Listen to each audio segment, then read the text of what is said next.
அனைவருக்கும் வணக்கம். என்னடா இவன் ஒரு கை வச்சு வணங்க சொல்றேன்னு பாக்குறீங்களா? அதுதான் விஷயமே இருக்கு. என்னன்னு பாத்தீங்கன்னா, இது தன்னோட கை, இது நம்பிக்கை, ரெண்டும் சேர்ந்தா தன்னம்பிக்கை. தன்னம்பிக்கையுடன் அனைவருக்கும் வணக்கம். தன்னம்பிக்கை தன்னம்பிக்கைனா என்னன்னு சொல்றேன். அதுக்கான உதாரணத்தோட சொல்றேன். நம்ம ஒரு எக்ஸாம் எழுதுறோம். எக்ஸாம் எழுதி அதுக்கான ரிசல்ட் வரப்போகுது. அந்த ரிசல்ட் வரும்போது நம்ம கண்டிப்பா பாஸ் பண்ணிருப்போம் அப்படின்ற நம்பிக்கை இருக்கு. யார் மேல? அந்த கரெக்ஷன் பண்ண டீச்சர் மேல. என்னன்னா, அவங்க நம்மள பாஸ் பண்ணிடுவாங்க அப்படின்ற நம்பிக்கை.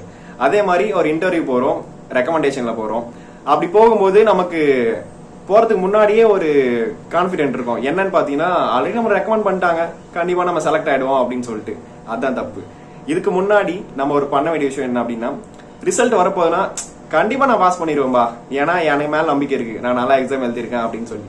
இன்டர்வியூ போறோம்னா என்னதான் ரெக்கமெண்ட் பண்ணியிருந்தாலும் நம்ம மேல நம்பிக்கை இருக்கணும். நம்ம இன்டர்வியூ செலக்ட் ஆகும், இன்டர்வியூல நல்லா பெர்ஃபார்ம் பண்ணுவோம் அப்படின்னு சொல்லிட்டு. இந்த நம்பிக்கையெல்லாம் நம்ம மத்தவங்க மேல வச்சுட்டு இருக்கோம். அதான் தப்பு.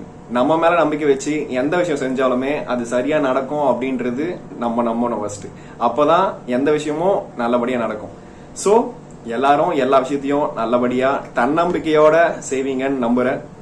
தன்னம்பிக்கையோட எந்த விஷயம் செஞ்சாலும் நீங்களும் நாளைய வெற்றியாளன்.